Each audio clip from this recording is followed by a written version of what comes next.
Good morning, everyone. Day 3, we're past the hump. So I really have to congratulate everybody for sticking in there. So you've just got one more day and then liberation.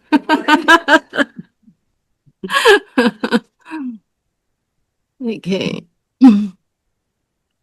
All right. So continuing on with our material, let me just find...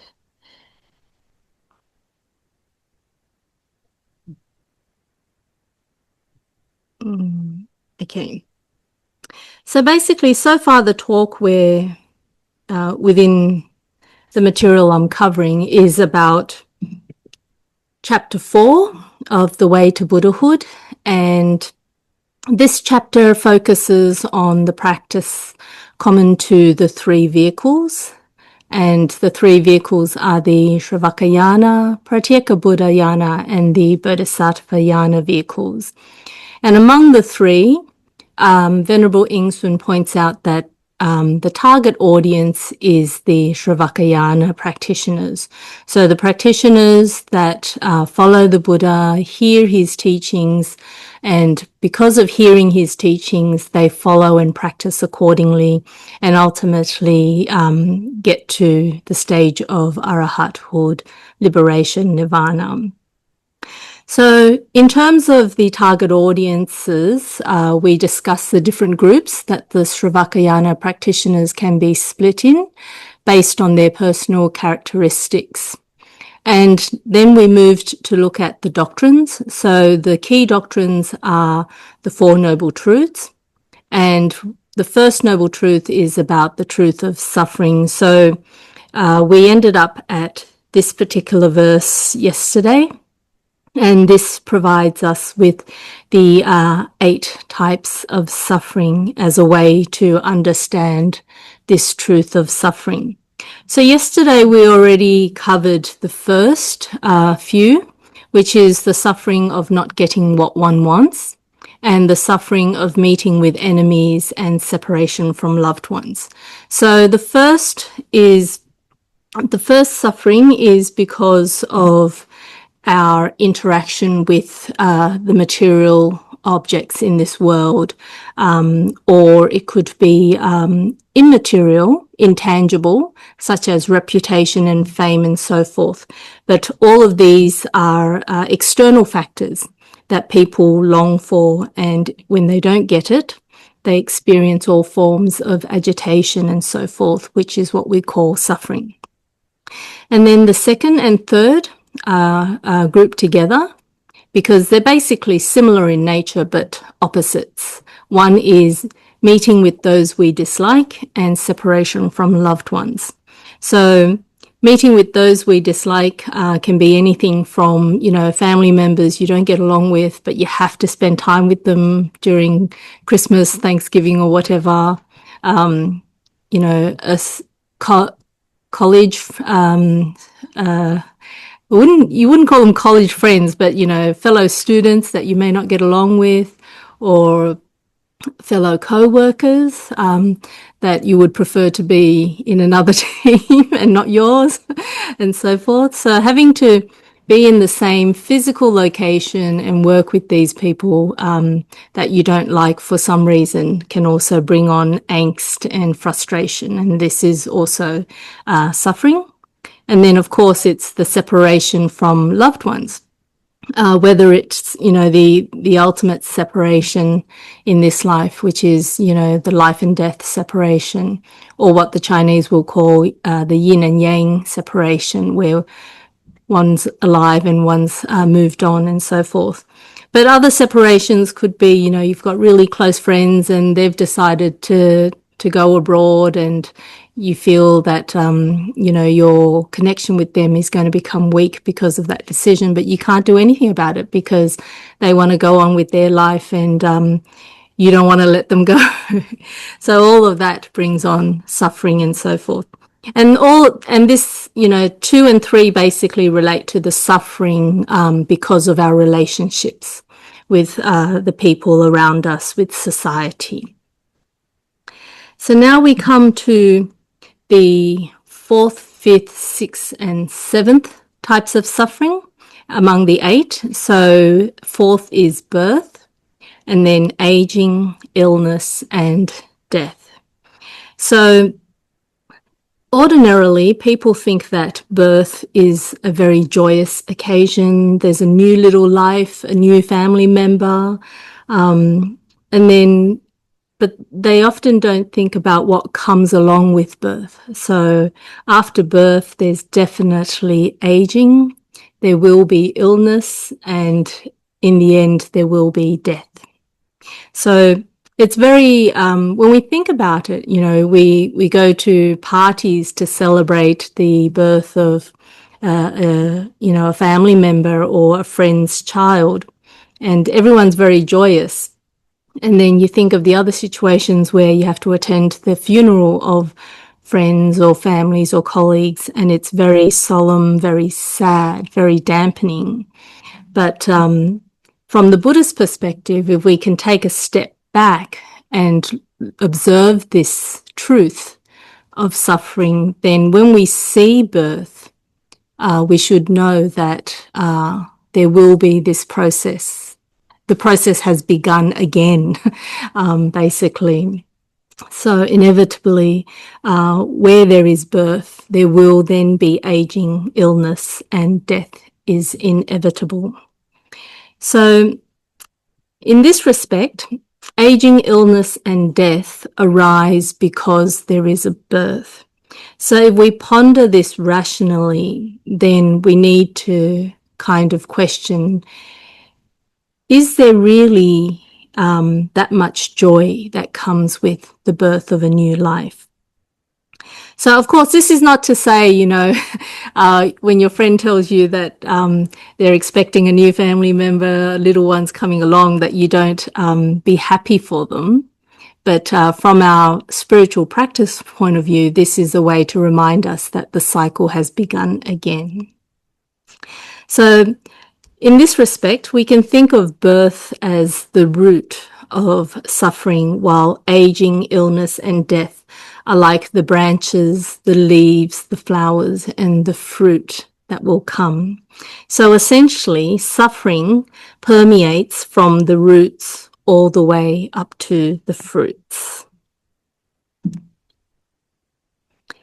Now, in terms of our relationship with external materials, society, and our own body and mind, we can group suffering into these 7 types.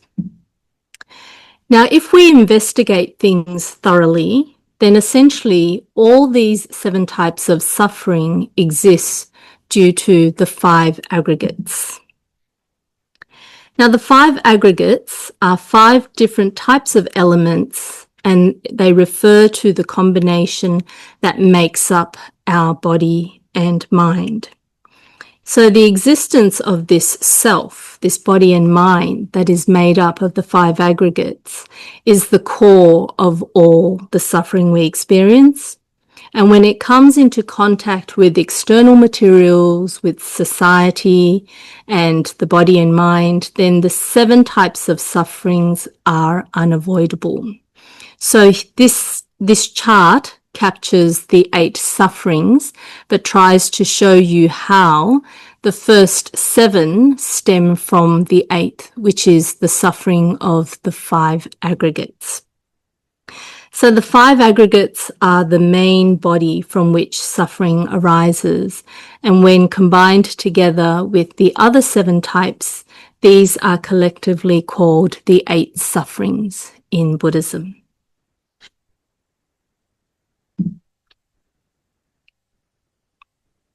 So given the 7 types of suffering arise from this body and mind, this next verse leads us to the details of the 5 aggregates. And the verse says, the above mentioned 5 aggregates are form, feeling, perception, volition, consciousness.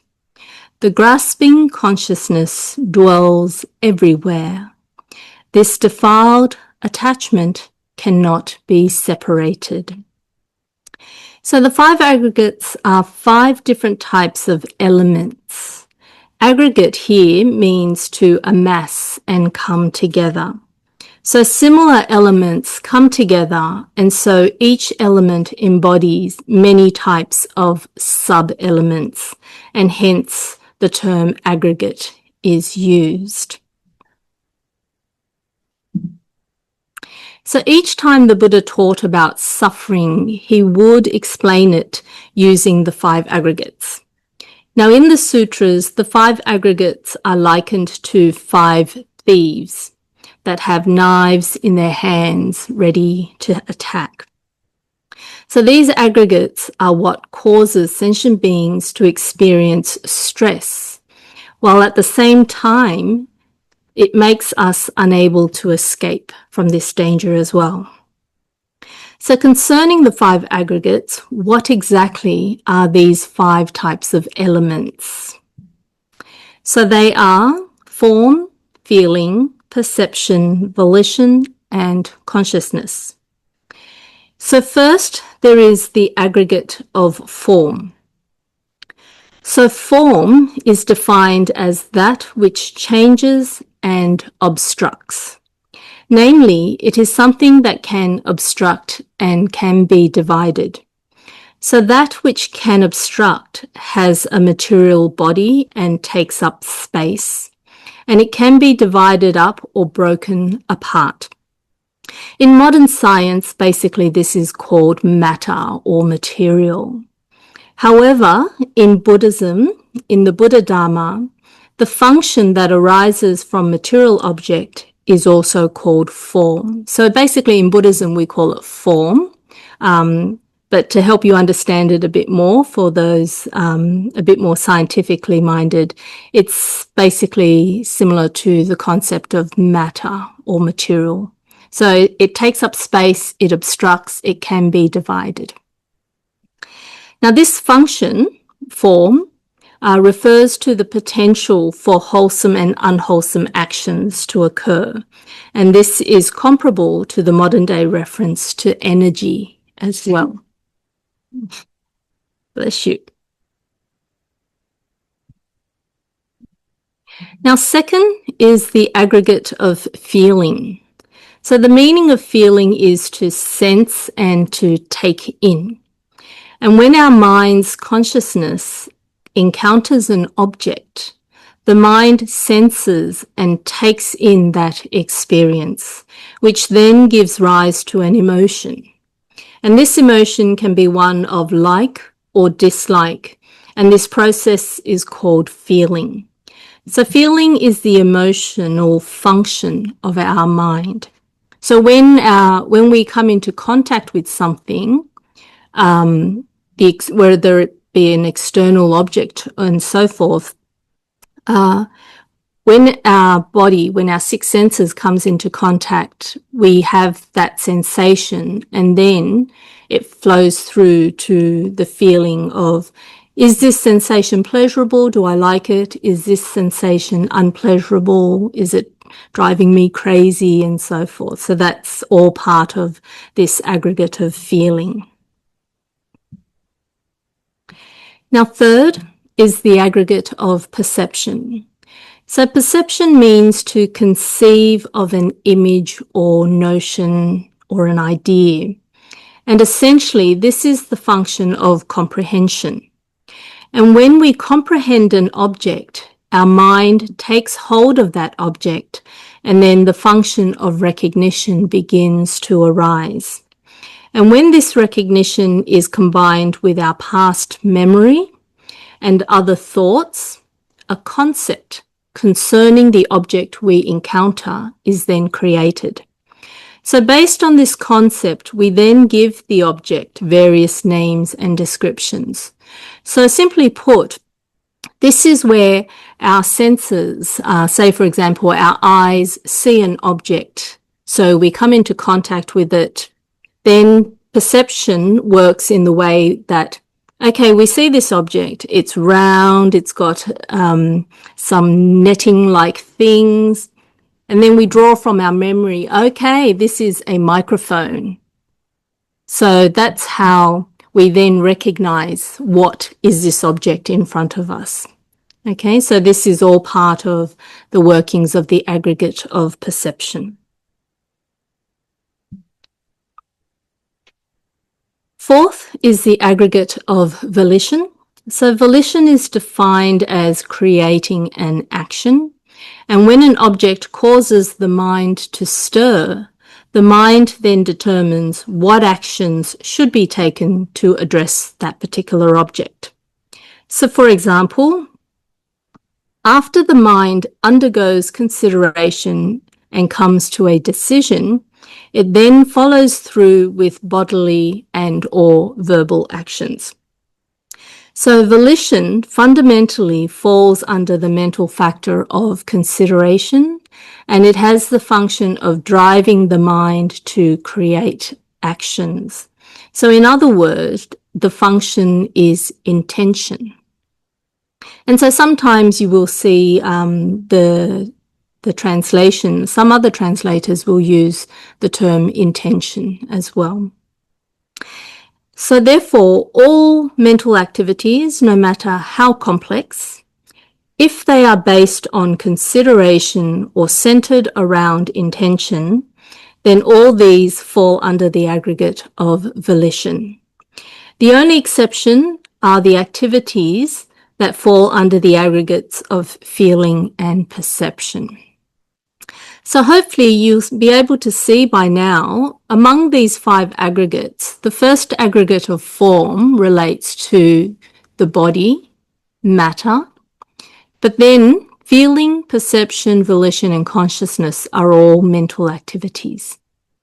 So that's what we mean by all mental activities, no matter how complex, if they're based on consideration and centered around intention, they can be grouped under the aggregate of volition, except for those relating to feeling and perception. Okay? And the 5th aggregate is the aggregate of consciousness. Now, consciousness here refers to discernment. Namely, it is to understand clearly or to differentiate. The mental activity of our minds are extremely complex. And when we categorize all these different mental functions into categories such as feelings, perception, and consideration, so forth, these are all mental factors. And as for the function that gathers and has awareness of all these mental factors, this is the function called the mind, consciousness. So in terms of comprehending, understanding, and discerning an object, this whole process can fall under the aggregate of consciousness. So the aggregate of consciousness is the ability to cognize things in a holistic way. So form, as I mentioned, is material, while feeling, perception, volition, and consciousness are psychological. Sentient beings who cycle from one life to the next are exactly these 5 aggregates. That's what this is one way to describe sentient beings. So when sometimes you will see name and form, body and mind, and that can then be extended to these 5 aggregates of form, feeling, perception, volition, and consciousness. So sentient beings who cycle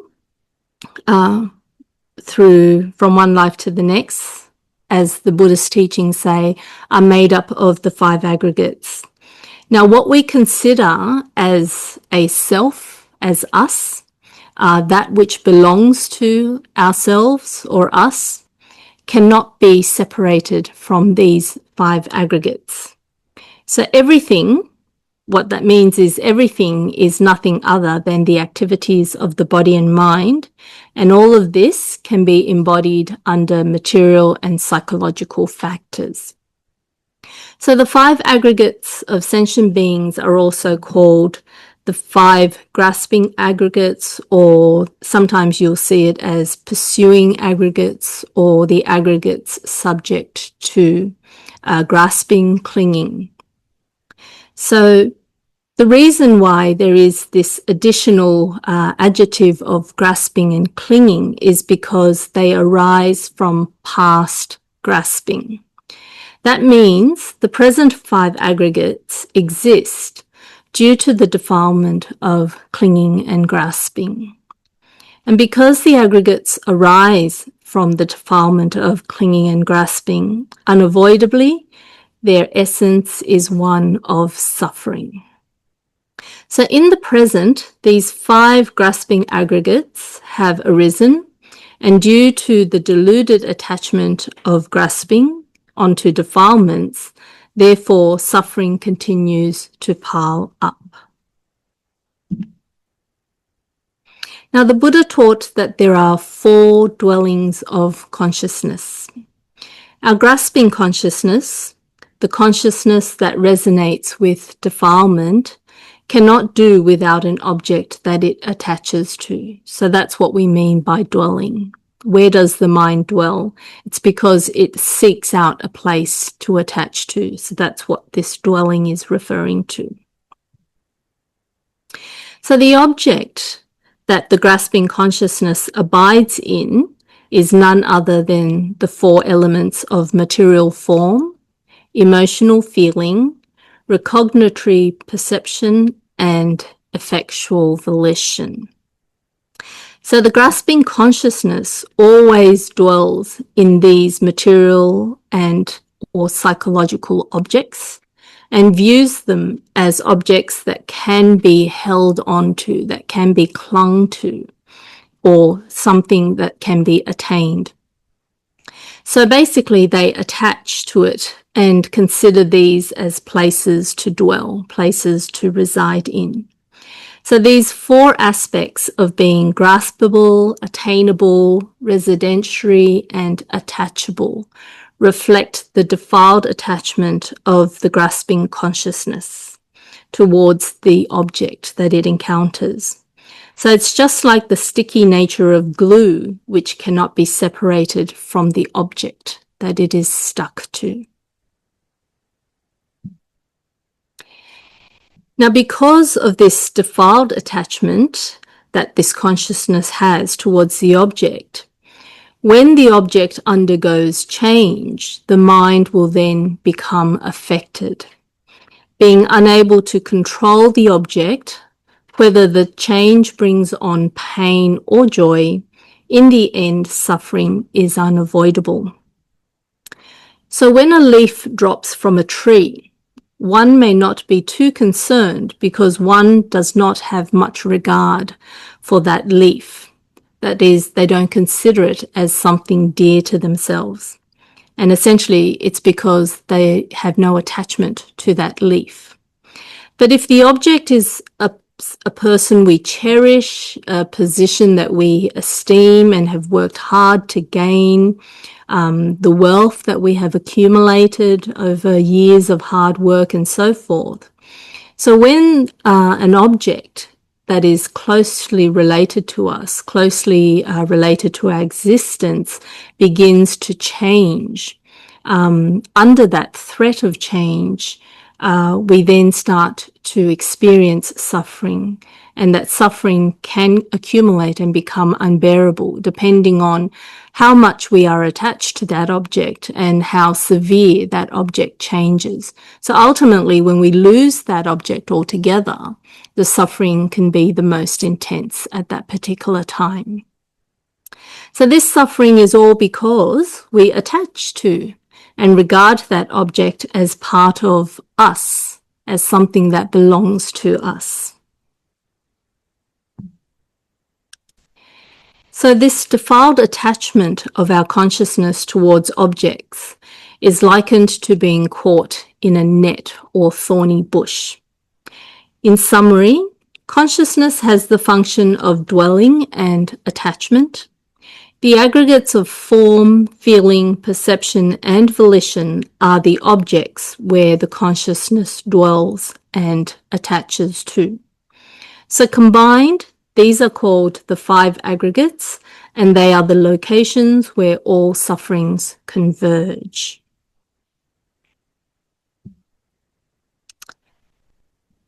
Now we come to the next half verse, which says, concerning suffering, there is also the six sense faculties. Contact with the sense objects gives rise to consciousness.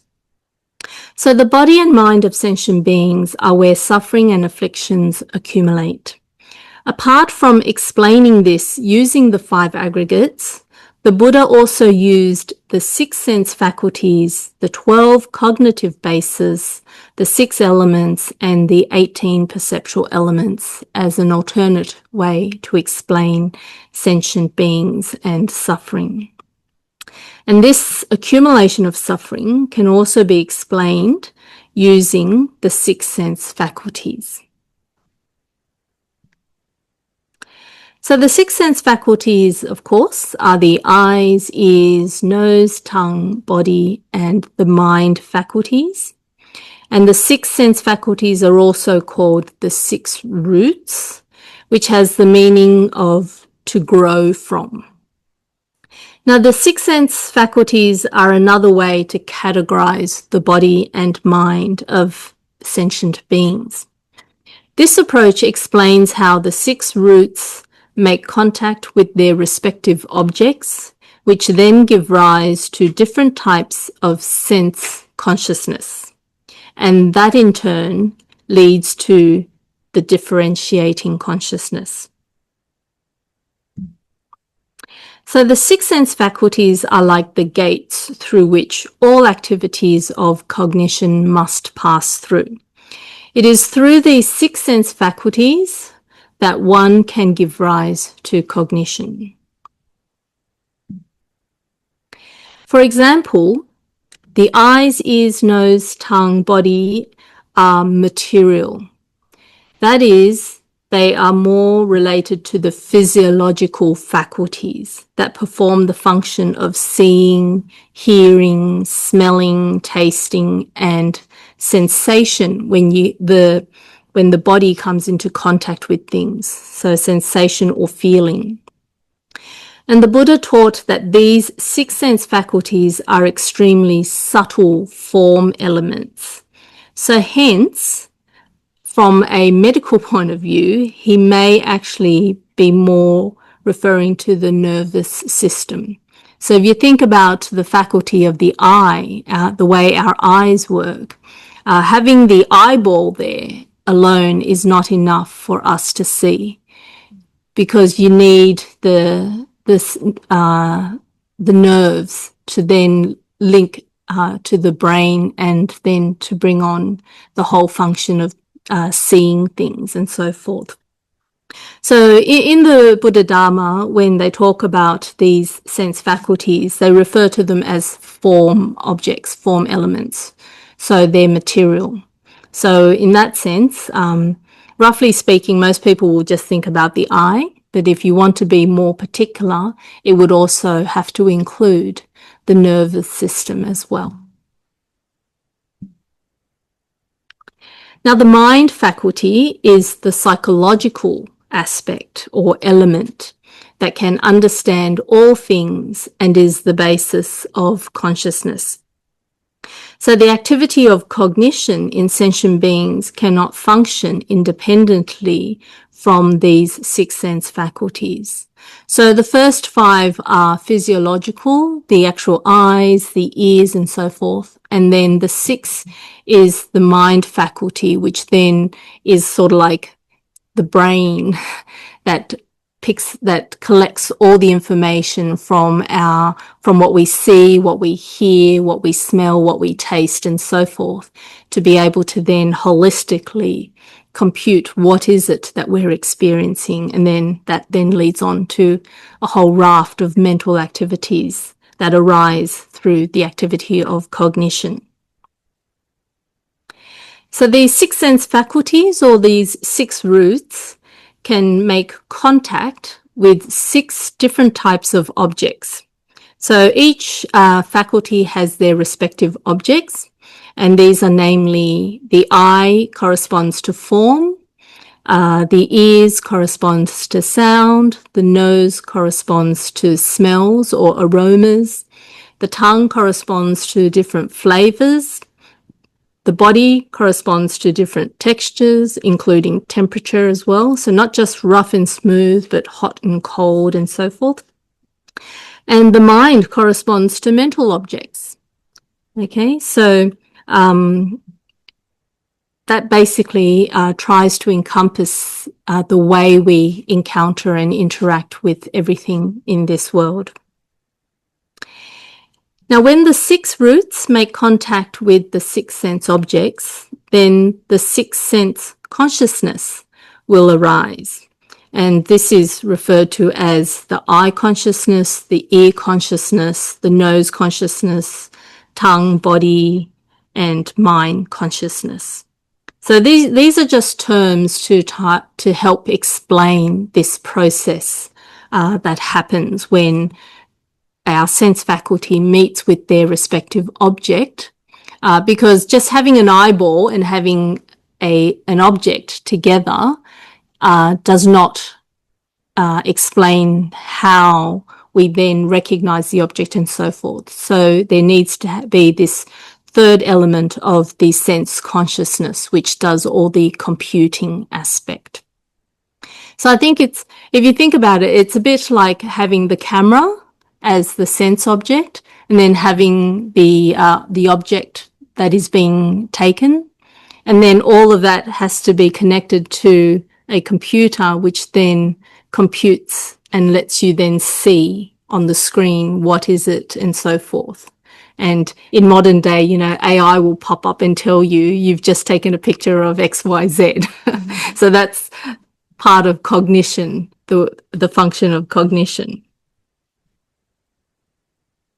Now, given that both the roots and the objects play a role in the arising of consciousness that then begins to differentiate, these 6 roots and 6 objects can be grouped together. And when they're grouped together, they're referred to as the 12 cognitive bases.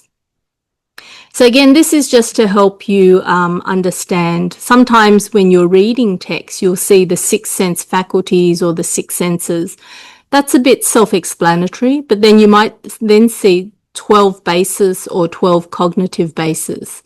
And it might throw you off. Hey, what's that? Basically, it's just the 6 senses and their respective objects. So 6 plus 6 is the 12 bases.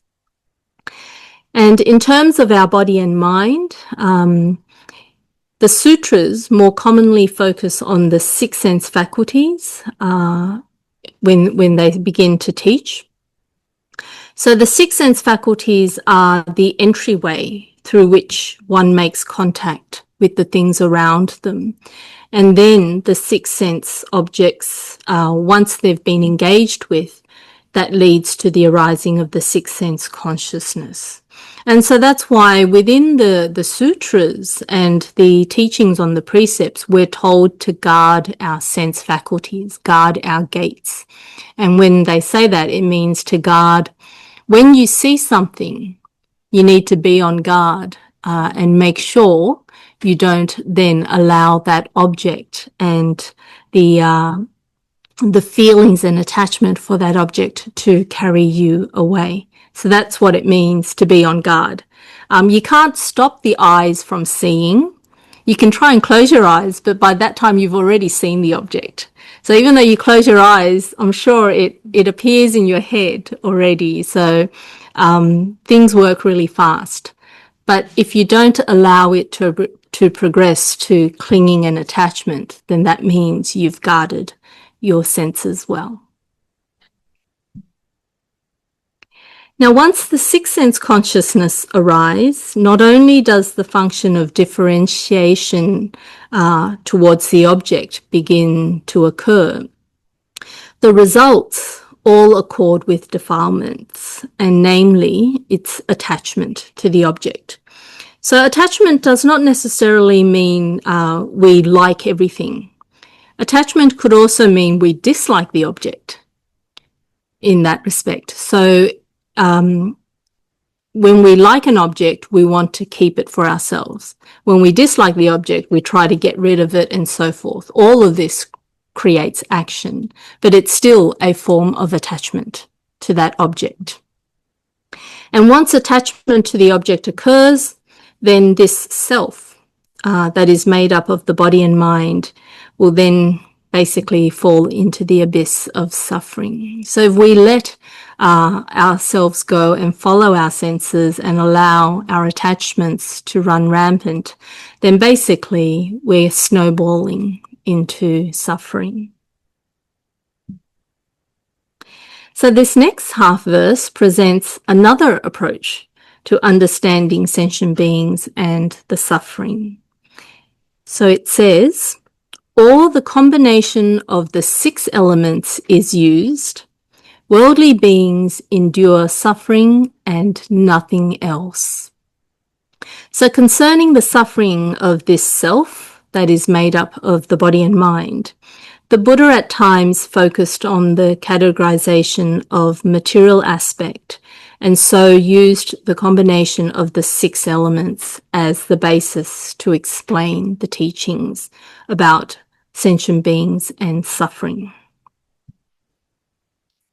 So for example, in the exegesis on establishment of true meaning, the Buddha says, the 4 elements, so elements here refers to earth, water, fire, and wind. The 4 elements are surrounded by the element of space, and the element of consciousness is at the center. This is regarded as a human. So the 6 elements are, in total, are earth, water, fire, wind, space, and consciousness, and they're also called the 6 great factors. So these 6 elements or 6 great factors, basically they are elements that make up the body and mind of sentient beings. An element here refers to a causal factor. It refers to a category that can become a causal factor. So let us understand what this means a bit better in terms of the body and mind. So the 4 elements of earth, water, fire, and wind are a categorization approach based on materiality, which has both a superficial and a profound meaning. Now, in terms of the superficial meaning, the bodily aspects of the bones, the flesh, and so forth that have a hard nature, these basically are grouped under the element of earth. Now, the blood, sweat, and other liquids that have a moist nature are grouped under the water element. Body temperature, warmth, these fall under the fire element, and the breath and motion, movement of the body all fall under the element of wind. Now, these are all material or physiological aspects of a sentient being. The element of space refers to empty space. So, for example, in between our internal organs, there is empty space. And the eyes, ears, nose, mouth, and so forth, the various orifices of the body all reflect space or take up space, even down to the very tiny, tiny aspect of each pore. Within each pore, there is the element of space. So all these fall under space. So what this means is that this material body is actually surrounded by empty space. And the element of consciousness refers to the 6th sense consciousness that can differentiate and attach to things. So when these 6 elements come together, then a sentient being is formed. So again, this is another way to describe sentient beings. So these are all different ways, because some people may not find the 5 aggregates an easy way to understand. And so the Buddha would then present another way, depending on the audience, to help suit them. So what we're covering here are the different ways that you can explain to other people what is this makeup of a human being, body and mind. So the resultant body and mind that sentient beings possess is often described in the sutras as the presence of the aggregates, presence of the elements, and presence of the faculties. So this body and mind is where all the suffering of sentient beings accumulate. So when they say where it accumulates, sometimes people have the image that, you know, all bad things pile up onto this body. But another way of understanding it is because of this body and the way it functions, all the suffering we experience arises because of that. So with the presence of this body and mind, there is life, and life in the general sense. And with it comes the experience of suffering. So this accords with what Lao Tzu, so this is a ancient Chinese philosopher, and he comments that I have a great illness because I have a body. Now, according to some non-Buddhist beliefs, apart from the appearance of this body and mind, there is also a permanent and unchanging soul, which is sometimes referred to as the I or the Atman and so forth. So it is this soul or I that is the main thing that cycles between hell, the human realm, and heaven, and so forth. So these are what some other non-Buddhist beliefs propose. But according to Buddhism, such beliefs are a product of sentient beings' ignorance and their imagination.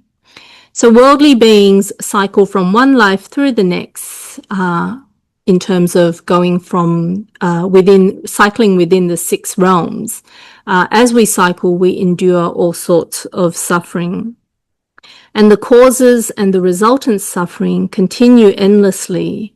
But it's not because there is a soul that traverses from one life to the next. It's all because when we go through the experience of cyclic existence, what there is just the aggregates, the elements, and the faculties. So this is according to the Buddhist teachings. Now, when the Buddha taught about the accumulation of suffering, he pointed out 2 main things. One is that this existence is permeated by the nature of suffering.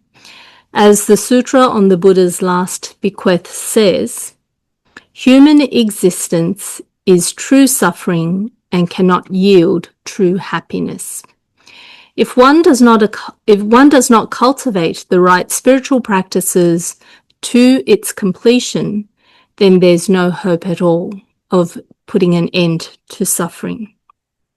Now, the other major point is that the true matter concerning the accumulation of suffering is that sentient beings can be freed from the confusion arising from theistic ideas of a soul. So what this means is that when we practice properly, then we will be able to understand that the propositions of a soul or a true I are untenable. So then we can follow the Buddha's teachings and gain true freedom from such confusions. And only then will we be able to practice diligently and wholeheartedly, and there's the final hope of attaining liberation. So those undertaking the transcendental path of the sages must first thoroughly understand this truth about the accumulation of suffering. So this is about the first noble truth. We need to understand this truth of suffering and fully believe in it before then it provides us with more motivation to go forward and practice. So next, we will move on to the second noble truth of the cause of suffering. And cause has the meaning of the causes and conditions that give rise to something. So why is it that the suffering of sentient beings in this world arise incessantly?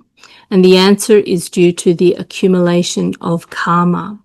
And so the verse says, suffering arises due to accumulation of karma. Accumulation of karma is due to defilement. Defilements create and nourish karmic forces. Gathering of conditions yield the result of suffering. Okay, so I'll end today's lesson here on this particular verse for you to ponder with, and then we'll go into the details tomorrow. Even though it's already 1 minute past, but if you've got any questions, I'm happy to have a crack at them and help. I have a question, but Yes? I can wait until, for the next class. The next class is not till tomorrow, so yeah. Go back to the four dwellings of consciousness. The four dwellings of consciousness. You had 5 aggregates that under consciousness. Okay, you mean here? Yes, yes. Yeah. So when it comes to rebirth, Mm. right? The form, of course, is a new form. Okay, so we carry feeling, perception, volition within consciousness into the No. So this is a way of explaining how sentient beings function. Okay. So as human beings, we have the full aspect of form. But form here for a human being includes eyes, ears, nose. But for a bird, okay, their eyes, ears, nose are a bit different, but it's still under form. And so do you know what I mean? So in terms of as we cycle from one life to the next, that will be covered in terms of the karma aspect. That will determine which realm we take rebirth in. And then within that realm, we still have this body of the 5 aggregates. We still have a form element, and we still have the feeling, perception, volition element, and consciousness. But depending on the form we have, whether we are a human, a heavenly being, in the animal realm, or so forth, the way these function will be slightly different.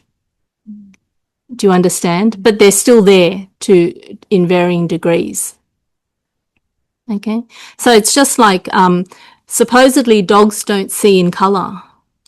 So unlike us, we can see in color. And then you have some bugs which can go into some of the infrared color zones, but we cannot.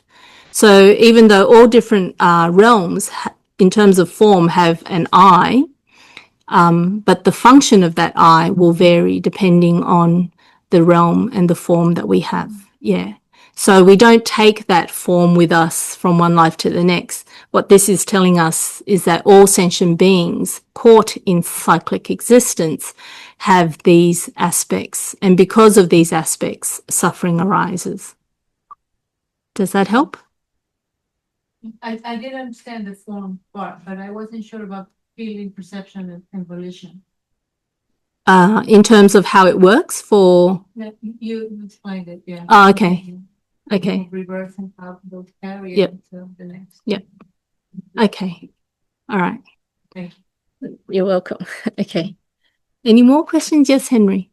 Somehow like to link this aging process with dementia, which is, in my definition of understanding, is the loss of or reduced capacity of consciousness. So I think these are all, of course, linked together, and maybe it's a nature's way of making us a transition towards it's aging. death. Yes. So it's the suffering of aging. This body, and the show of impermanence as well, from when we're born, as the baby develops and grows. So at that point in time, the brain is developing, and then it develops to a stage, then it starts to go into the phase of decay. I guess you can say preparing for death.